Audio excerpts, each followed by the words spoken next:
Good afternoon, everyone. My name is Andre Borein. I'm the Dean of the Faculty of Law, and I'm the honored person to welcome you at this session this afternoon. And what is this all about? Well, you're going to have an interesting debate this afternoon dealing with this pertinent question: is drug control essential to realize the right to health? Which is an extremely important and controversial aspect to debate. So I'm sure you will have great fun this afternoon to deal with this particular challenging subject. Now, the session has been Damien. I thank you.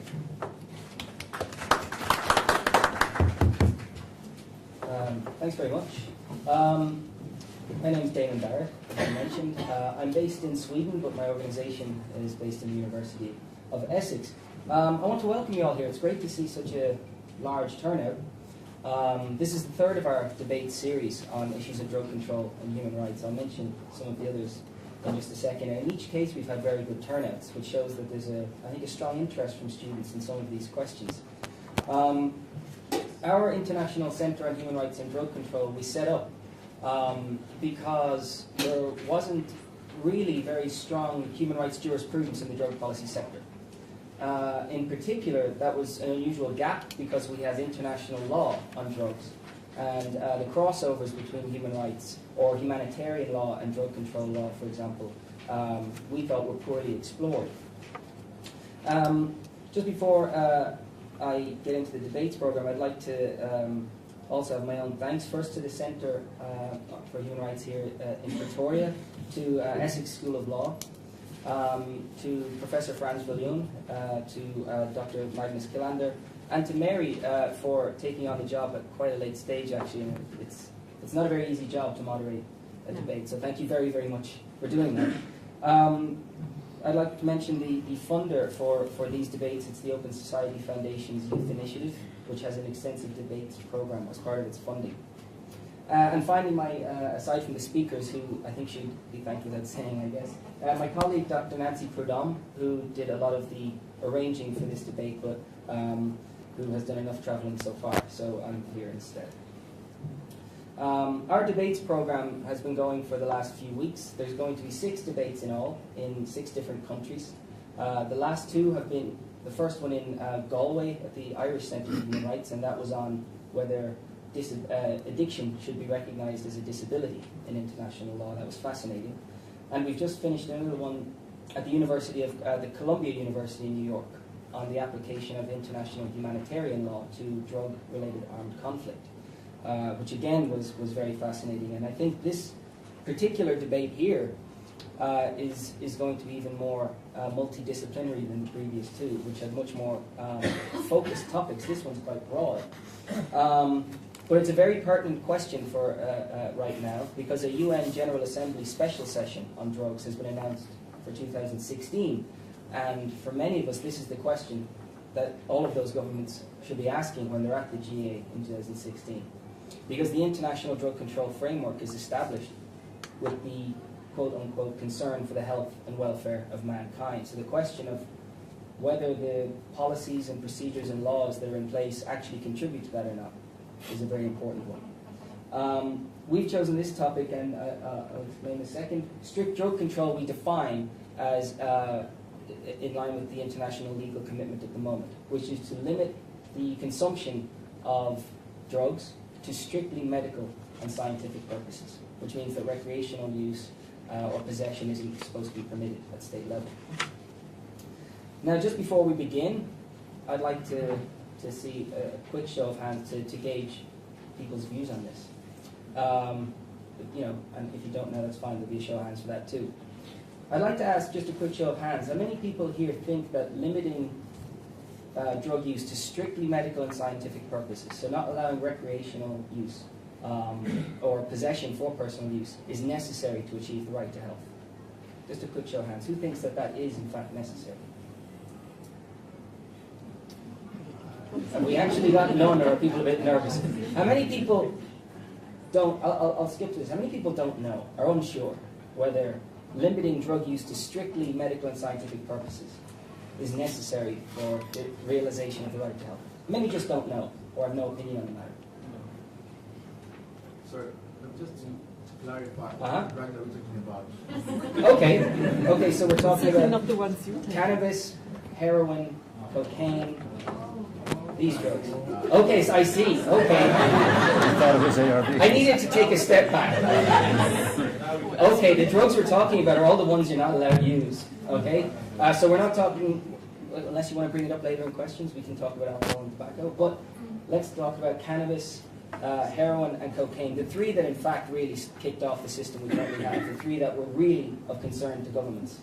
So let's try that again. Thank you very much for that. And many people think that not allowing people to use those and strictly limiting their use to medical and scientific purposes is necessary to achieve the right to health. Ah, right. You should have introduced this debate instead of me. Now, how many people think that it's not necessary? How many people think that that's not necessary? Okay. And how many don't know? Or just have no opinion? So that's where we're starting off with. Mr. Niang has a majority in his favor at the beginning. Without further ado, I just want to explain the format. We're going to have Mr. Niang speaking first for about 15 minutes, followed by Mr. Lewis, and then about a 5-minute rebuttal from each. And then what we're going to do is invite the speakers to, in Q&A with the audience, to abandon the more debate framework and speak to you more freely about these issues, if that makes sense to everybody. So thank you very much, and I'll hand it over to Mary. Thank you.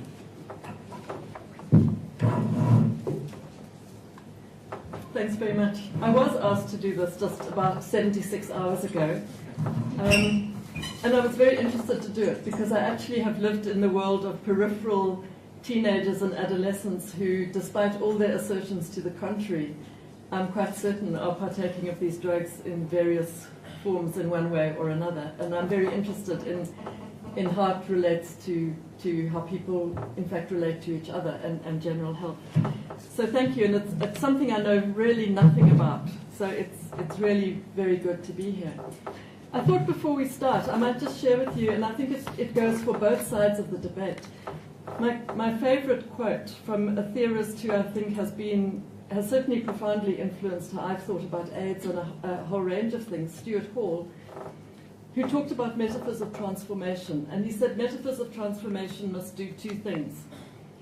First, they must allow us to imagine what it would be like when prevailing cultural, social, and political values are challenged and transformed, when the old social hierarchies are overthrown, old standards and norms disappear, and new meanings and values, social and cultural configurations begin to appear.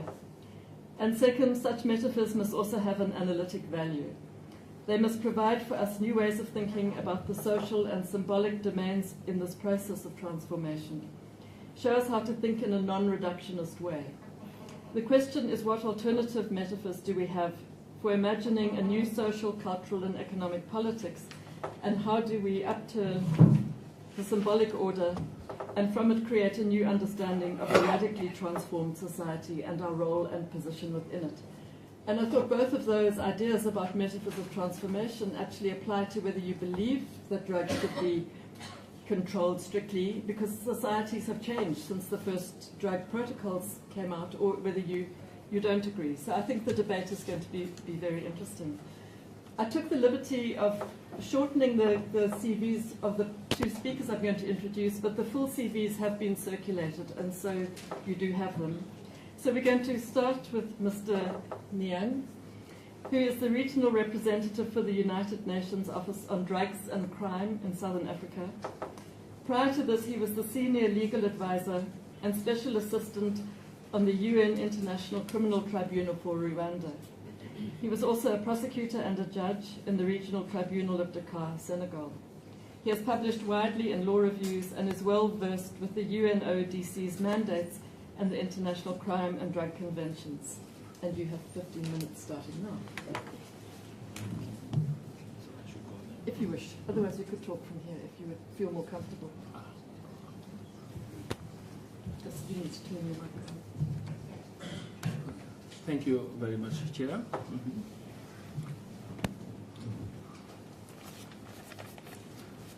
I would like to start with a disclaimer. I am sitting here in my personal capacity and not as an official voice of the United Nations Office on Drug and Crime, UNODC. But I should also hasten to add that this disclaimer is only half genuine. So, I dissociate myself with UNODC because I am not an expert on drugs. Then I would not want to embarrass a reputable organization that has forged over time very sound policies and practices on drug issues. I am, however, totally indebted to UNODC because the very little I know on drugs is thanks to that organization. I am therefore like a child who dismisses his mentor to enjoy the pride of standing on its own, but with the certainty that the mentor is just standing by. So UNODC will be then my security net. The main thrust of the position I will be developing here in this forum, so will be heavily drawing on UNODC advocacy position. So this say I have the honor to defend that position. Strict drug control is essential to realize the right to health. Of course, I was a little bit hesitant, and I even thought that I may have lost a bit of my mind when I accepted this role. Not so much because it's a daunting task, but standing before an audience of students and being the one associated with the words strict control, being the defender of that, meaning being the defender of the established order, is usually tantamount to buying oneself a ticket of unpopularity. I have been once a teenager, so with my schoolmates, I sang the lyrics of Bob Marley and Peter Tosh when it was very trendy. They legalized marijuana in Jamaica, and the song even say something like marijuana is good for asthma, is good for tuberculosis, and whatnot. So I know that the youth are usually expected to go against the so-called established order. And this, I think, is something normal, because the youth look forward to a bright future, and the present is never bright. Change is exciting. However, I also think that not every change yields great benefits, and the youth know it. So when then in my childhood I was mimicking the reggae singers, it was certainly because their music was catchy and because I wanted to appear as what we call in French a branché, a trendy. I might then have been even ready to support their agenda for marijuana legalization out of sympathy for the dreadlocks. But this did not extend to craving personally for marijuana.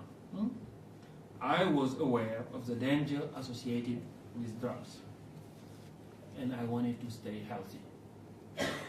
And I believe that this is also the same even in this audience.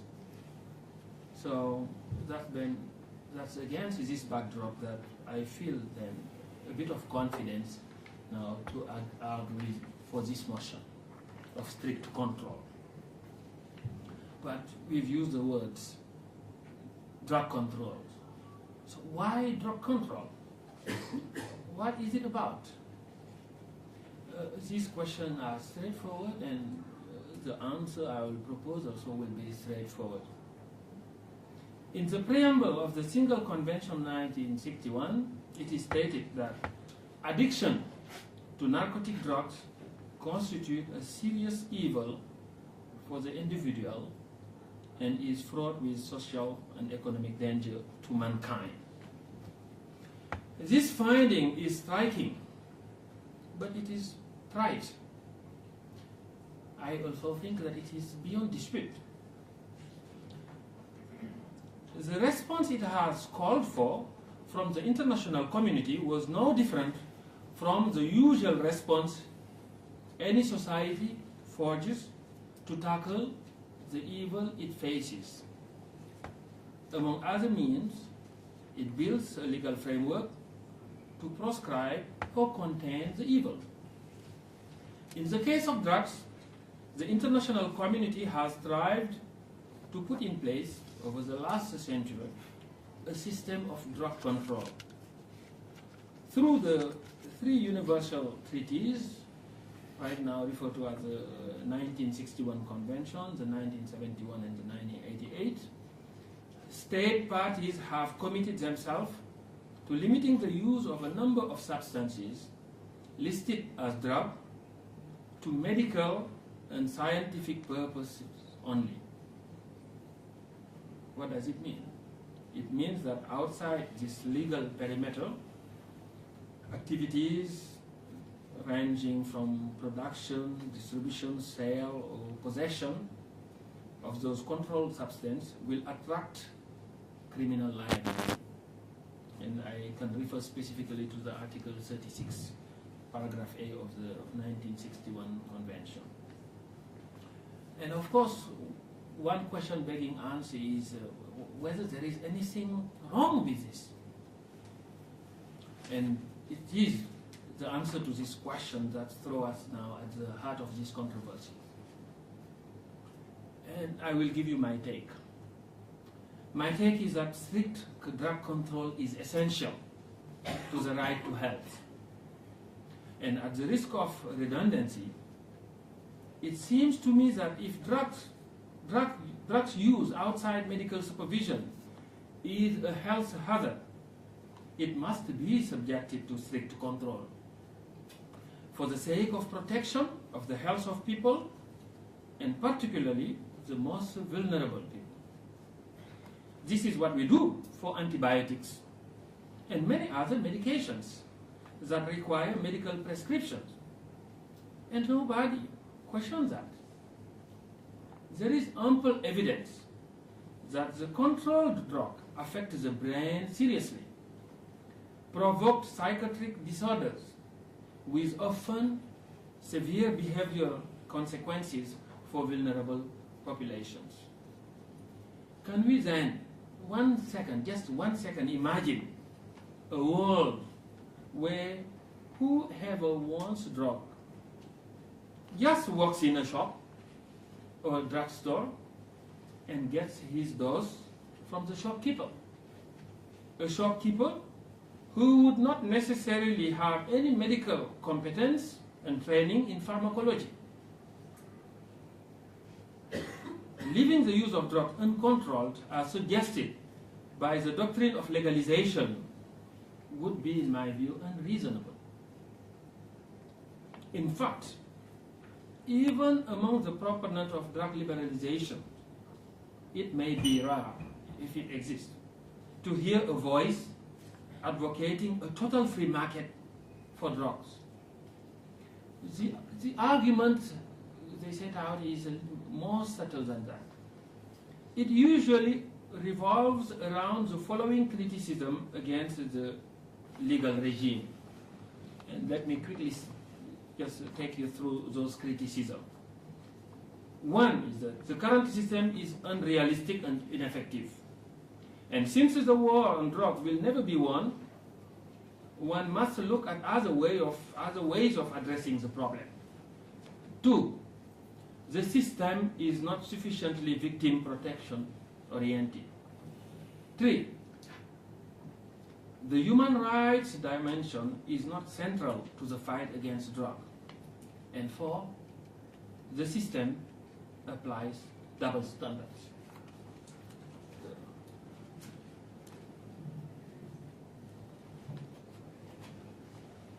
So let's try to revisit now this point to see what we can make of that.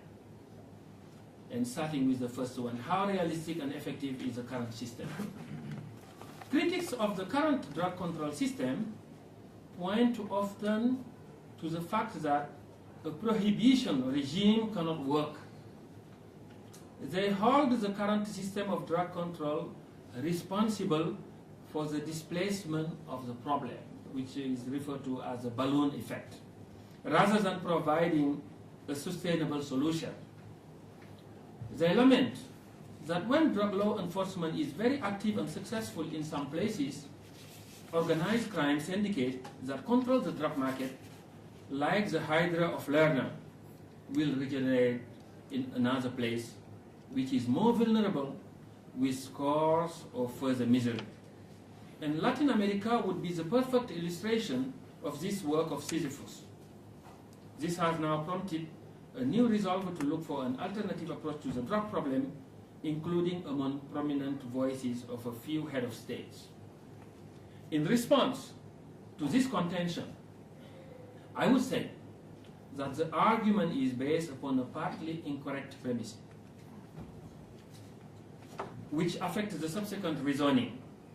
The current system of drug control is not a prohibitionist regime. Prohibition is part of it, it's not all of it. To present the current regime as prohibitionist is to narrow down the many options that the system embodies. And in so doing, one may well be looking for alternatives that are already available. In full congruence with the current regime of drug control, many state and UN agencies have engaged in sustainable livelihood projects which offer to vulnerable peasants previously confined to poppy or coca cultivation a decent living through the growing of lawful crops. We must be realistic. Whatever options are on the table, law enforcement response should be still part of the tool for drug control. If we now say that because organized crime constantly reinvents itself, we must abandon its cracking down altogether, we would be living in what I would call the abbey of Télémaque, which François Rabelais described in the early 16th century. It is the harmonious place where everybody lives without instructions, only guided by one's conscience. But this place is yet to exist. It is utopia. Evil exists and we must tackle it. We must tackle it wherever it emerges, including by reinventing our tools to match the new techniques and tricks of the crime syndicates. By thinking that we will on one day be fully successful in this venture, it would also be another utopia.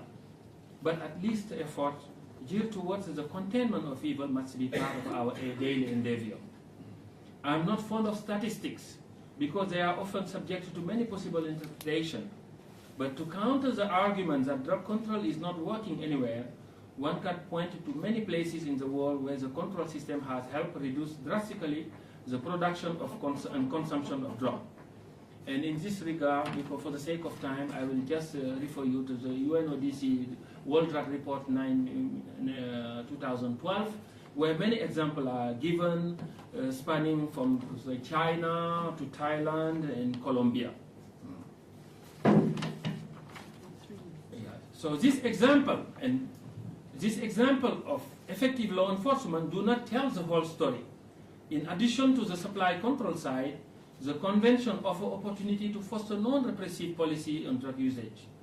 And the proponent of liberalization of drugs should be more considerate of Article 26B of the Single Convention and Article 3 of 1988 Convention.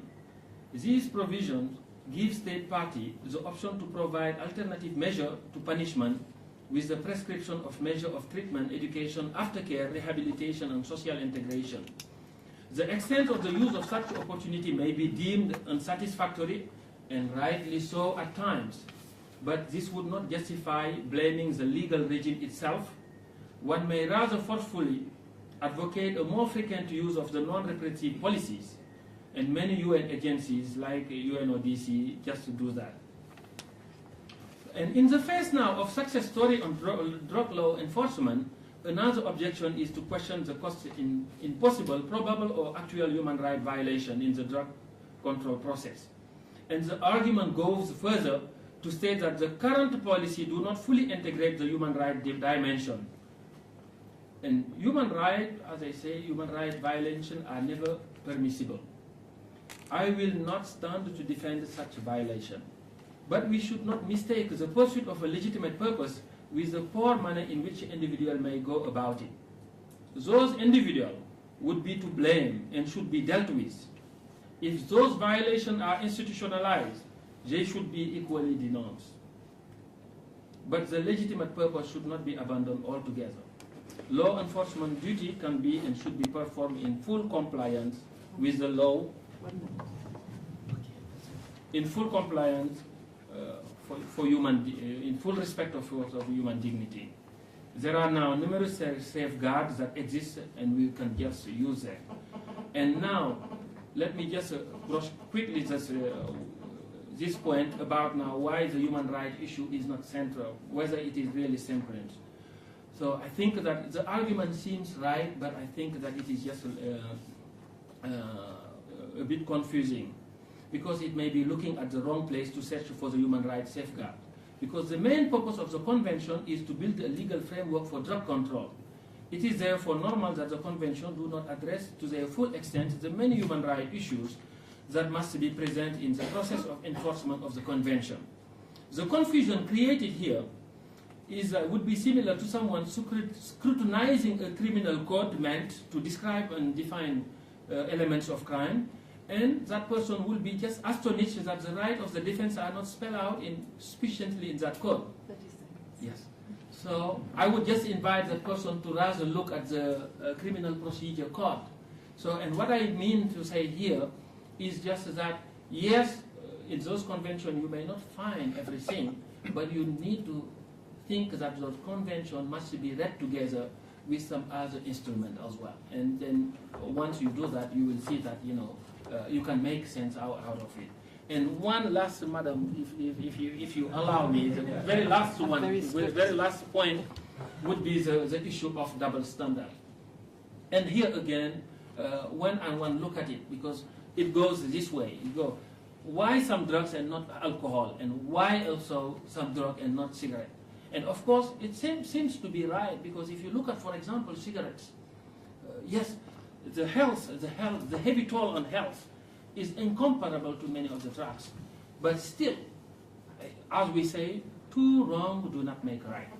Too wrong do not make right. And if you see now the new trend on cigarette control, in terms of abridgment of the advertisement, in terms of all those measure restriction of the place where you can smoke, this, in my view, is also further testimony that the way to go is not just a total liberty, but rather to go for some strict control. Of course, there is much more to say, but for the sake of time, I'll just stop here. Thank you very much. Thank you.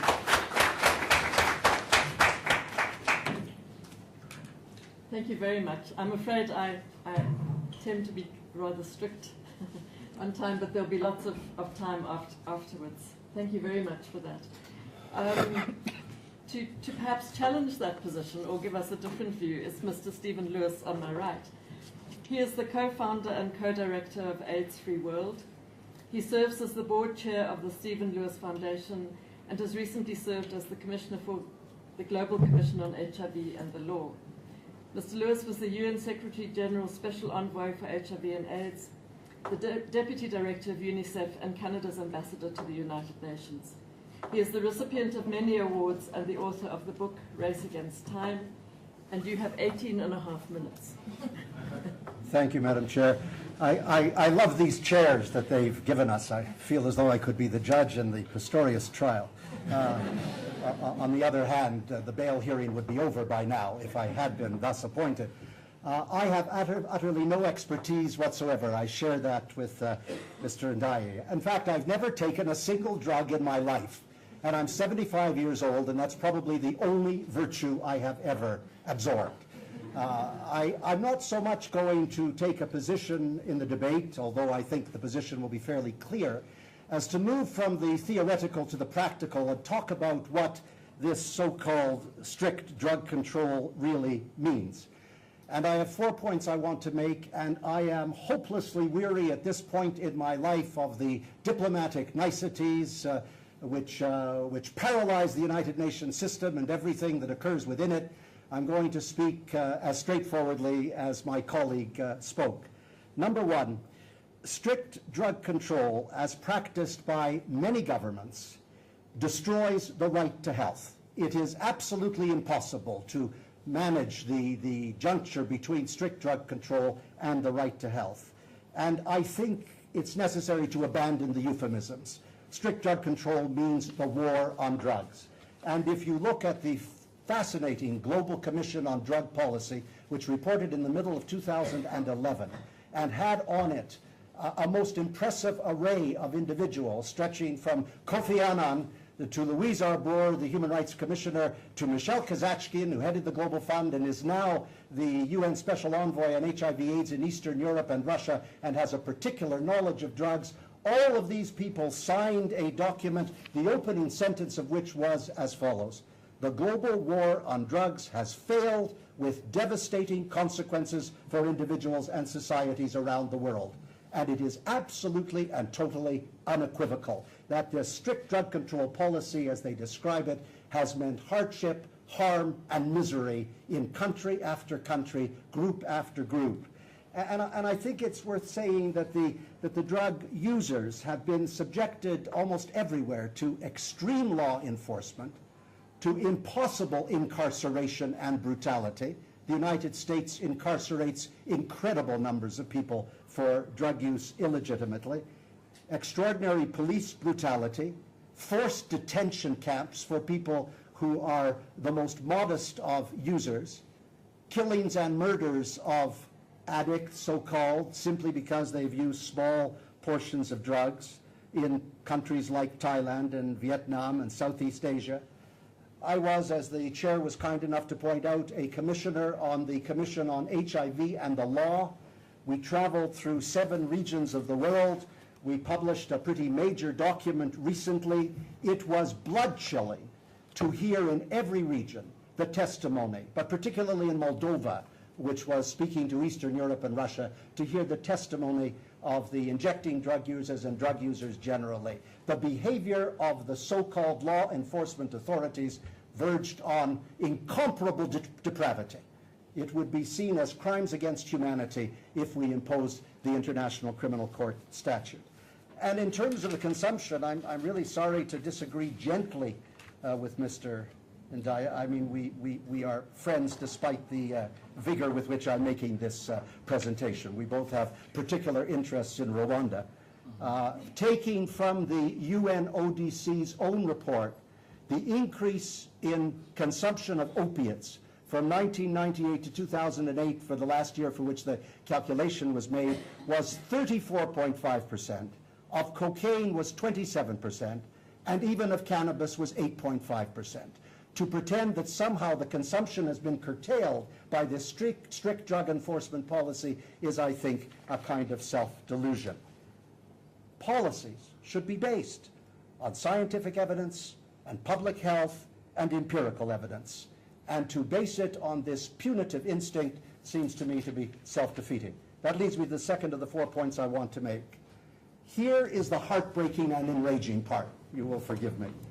The UN drug regime, the UNODC, the International Narcotics Control Board, and the Commission on Narcotic Drugs are part of this approach. And that's painful. It doesn't mean that an individual representing the UNODC is part of the approach, obviously, but the basic and fundamental complicity of these groups in the law enforcement, the war on drugs approach, is clear for everyone to see. And there is a significant abandonment of human rights.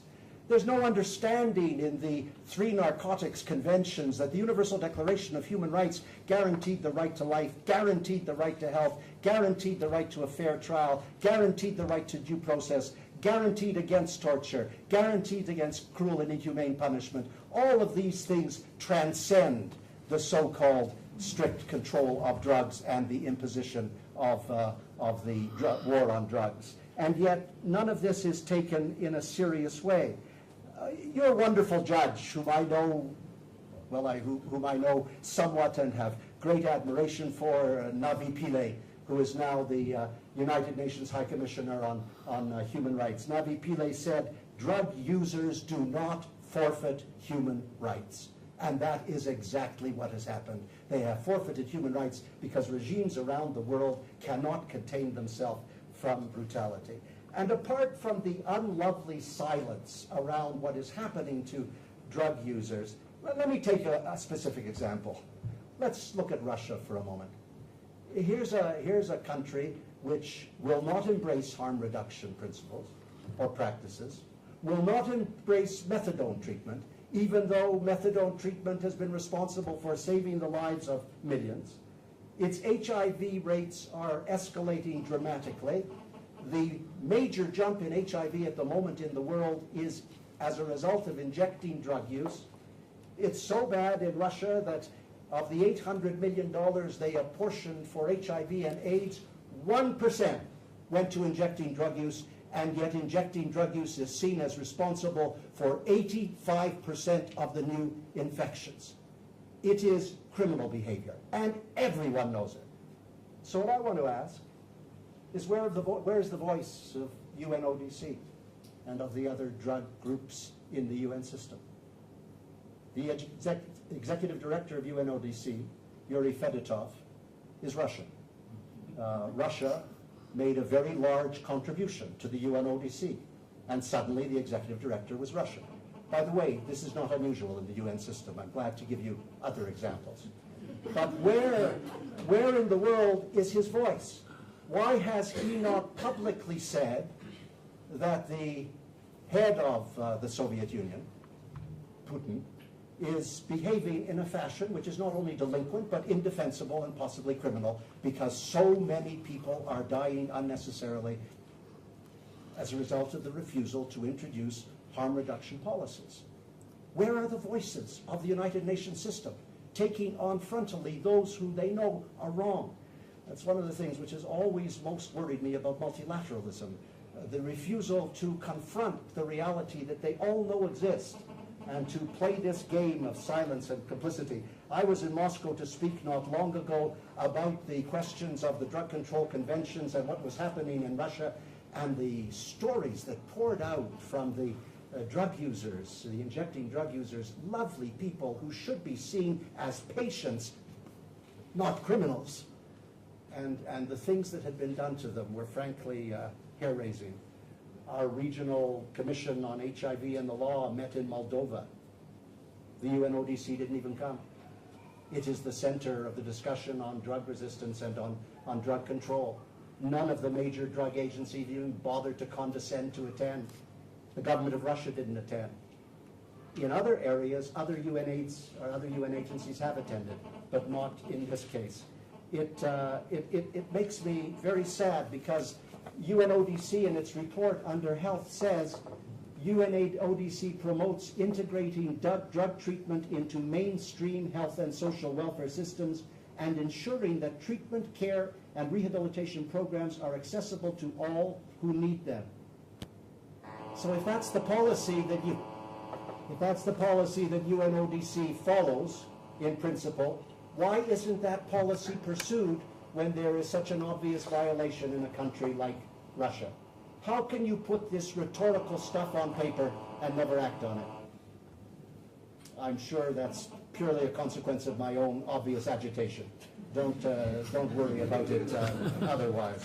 If I calm down, the sound will calm down. Number three, having raised Russia, you think it's, no, mine is off.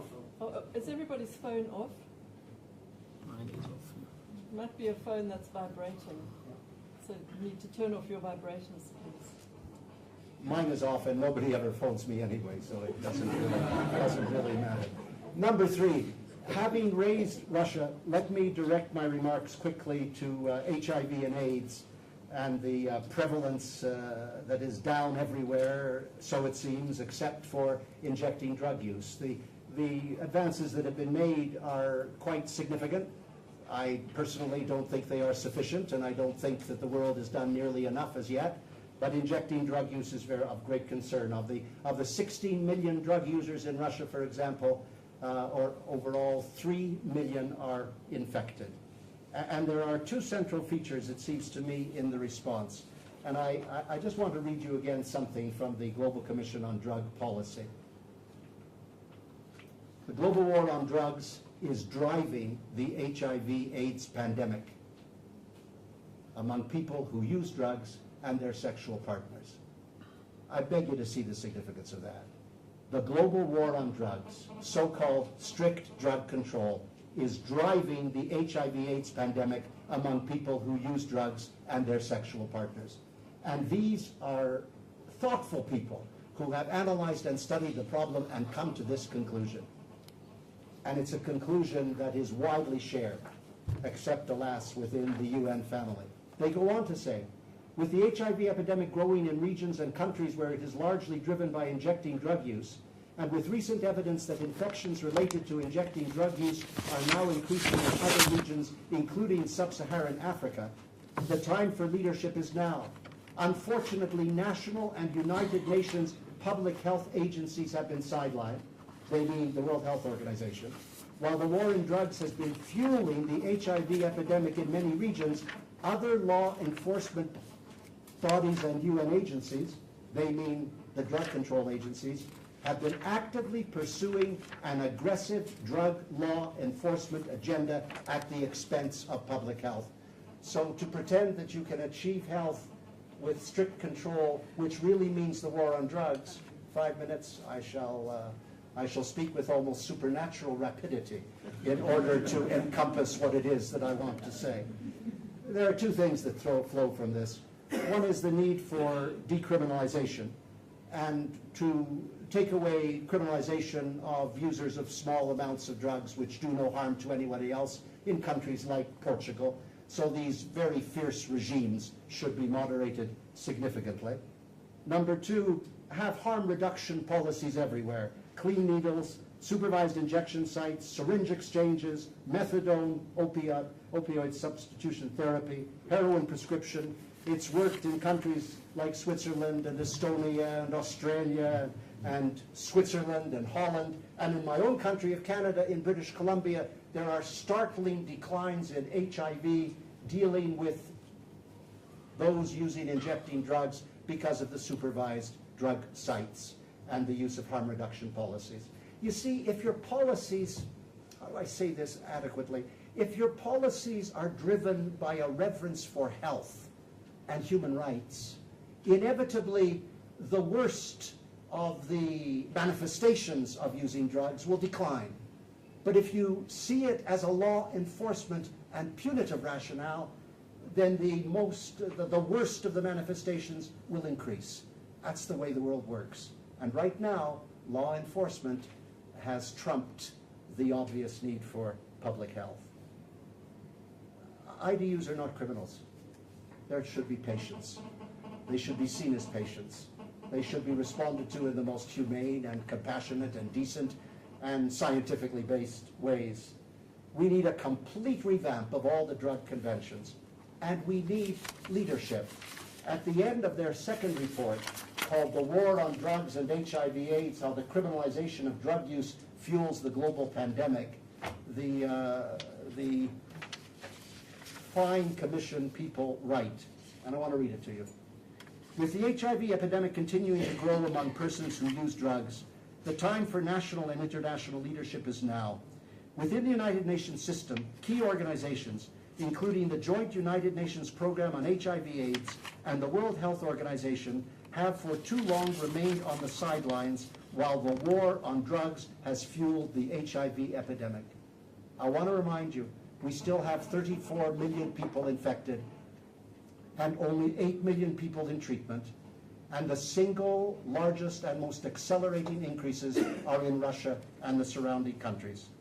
While the Office for the High Commissioner for Human Rights has pushed for more balanced and comprehensive policies, other UN organizations, such as the United Nations Office on Drugs and Crime, and especially the International Narcotics Control Board, persist in pursuing an aggressive drug law enforcement agenda at the expense of public health approaches. And these are not hardline NGOs. These are former heads of state.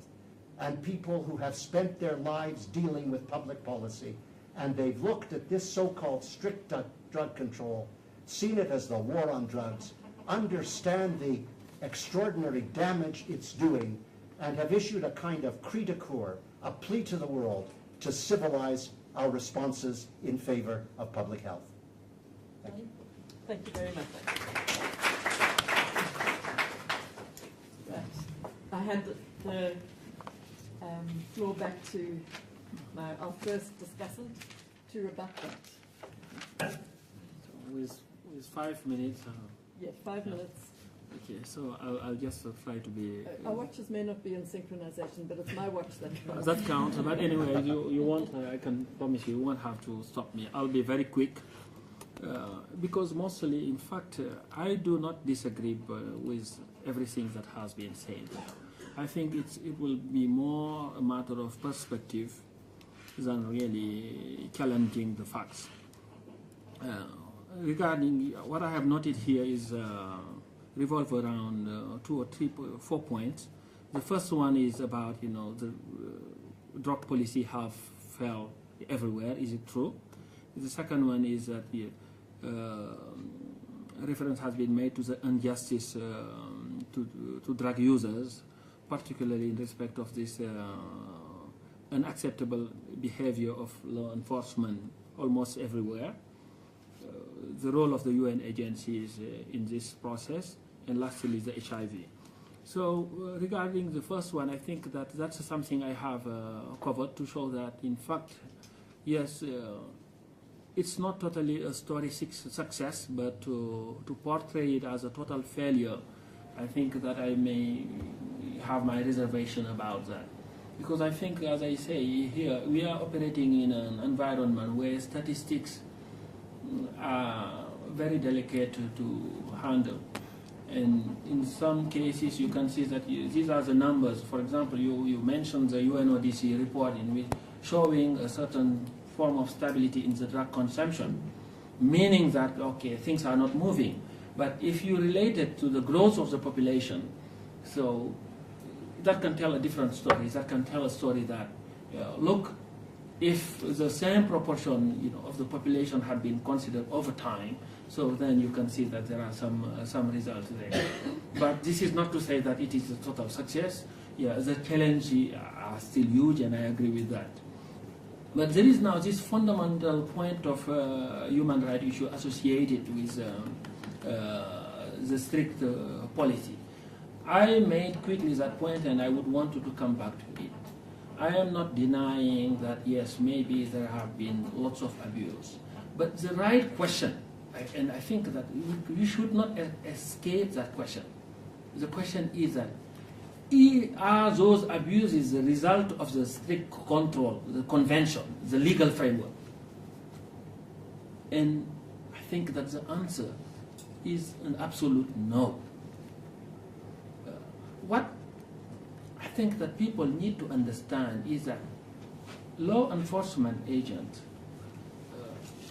they operate in an environment and they are guided by a set of rules. And those rules are no different from when they are dealing with drug or when they are dealing with murder or rape. The law enforcement agent who go there to deal with a drug abuser should apply the same safeguard. That convention, the Convention on Civil and Political Rights would be the same. The Criminal Procedure Act would be the same. So one cannot blame the convention. The convention, it is just a set of laws that say that, okay, these are forbidden substances. One should not deal with them. For example, now, when it comes to abuse, I think that even the convention go further, in a sense that, and this is upheld by most of the UN agencies. I think that their policy is known that. Let me, if you allow me, just read you quickly, just what is, for example, UNODC's take. The single convention recognized as early as 1961 that punishing drug user and drug dependent individual is generally ineffective and counterproductive. People who use drug are violating the law, but they need social protection. education, healthcare, and possibly treatment and of dependence, not punishment. The final aim of this intervention should be the full recovery and reintegration into the community. So this is the policy shared by most of the UN agencies. So I think that the confusion one must avoid is that, law enforcement policy being undertaken badly, we should not confuse them with the global legal framework. And of course, I would not agree that not only because of this confusion now to say that even the UN is a complicit. And I'm happy because when you deal, I think, with the diplomat, it should be easy to understand each other. But of course, I remember last year I was in a meeting and I saw a colleague. He came out on many issues and very vocal. So the question some of these people were asking was he suicidal? But someone told me, no. Oh, no. In fact, he's retiring in a few weeks. So I'm not surprised to see that. But of course, from the other side, issues are really bluntly. But I think that you see, there are some rules that guide diplomacy. Neither UN, and I'm sure that even my friend, when he was a diplomat representing his country, cannot afford to go to Russia and tell Russia, no, this is wrong, this, you should abolish death penalty, you should do this, or you can't do that. Because I think that we are operating in an environment where all states are deemed equal and they freely also set their policies. If you disagree with them, there is a specific way of going about it. You may disagree, and UNODC disagree with many of those policies, but it's not for UNODC or other UN agency to go and confront them and tell them you are wrong and be vocal about that. But we need to support them. That's it. Oh, okay, thank you. Right, back to you. All right, 5 minutes. I feel as though, having admitted that I'm 75, I'm somehow over the hill and can no longer and can no longer be vocal. I don't pretend that drug policy has failed in every single instance. I'm simply giving you the opinion of people who've studied it carefully and said that overall drug policy has had devastating consequences for individuals and societies. And even Barack Obama has now publicly said that the punitive law enforcement approach of the United States has to be reevaluated because they are simply out of control. And that's what happens when you have this so-called strict drug control. But let me come back to the business about my friend says he doesn't decry the abuses, but can they be attributed to the legal framework? Let me tell you something. 15 very good commissioners. I exempt myself. But people like Edwin Cameron, people like Festus Machai, the former president of Botswana, people like Enrique Cardozo, the former president of Brazil, people like Sylvia Tamale, the lawyer with Makerere in Uganda, people like Bintz, who was the social affairs commissioner for the Africa Union. This extraordinary assemblage of people came to the conclusions that of course it was rooted in the conventions. And one of the recommendations we made was that the conventions had to be completely overhauled and reformed, because the way they were operating, they were inevitably giving comfort to the excesses that are practiced. The fact that the words in the conventions are friendly means, with great respect, very little. Take a look at the Security Council resolutions. 1315, 1820, 1888. All of them calling for an end to sexual violence. All of them using the most extraordinary language to decry the contagion of sexual violence and rape around the world. What difference does it make that these rhetorical salutations are offered? Take a look at the Convention on the Elimination of All Forms of Discrimination Against Women, and everybody who believes it and agrees with it. But to what extent has that managed to diminish the extraordinary sexual violence that is causing such berserk behavior around the world? What's important is the implementation, not the rhetorical flourishes.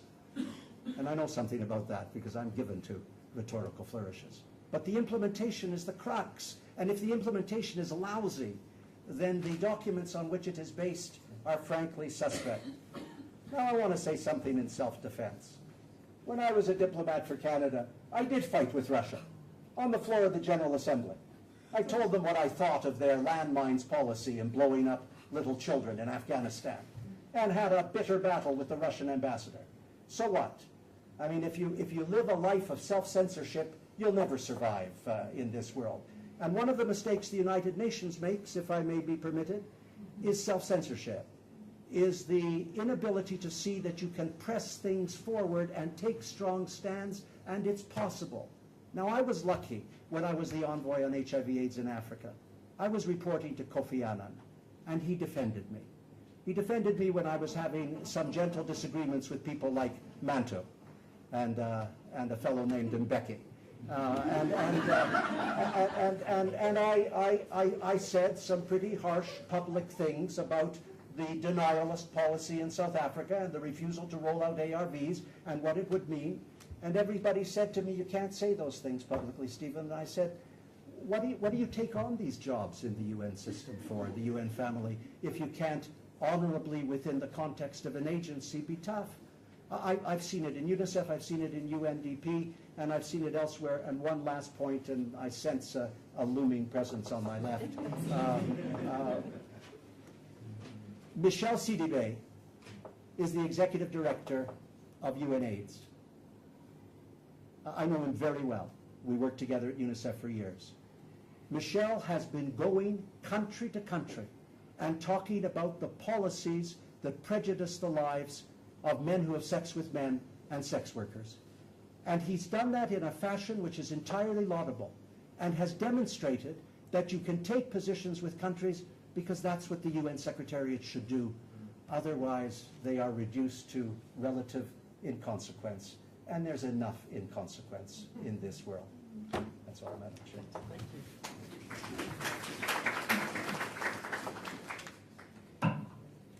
Thank you very much to both speakers.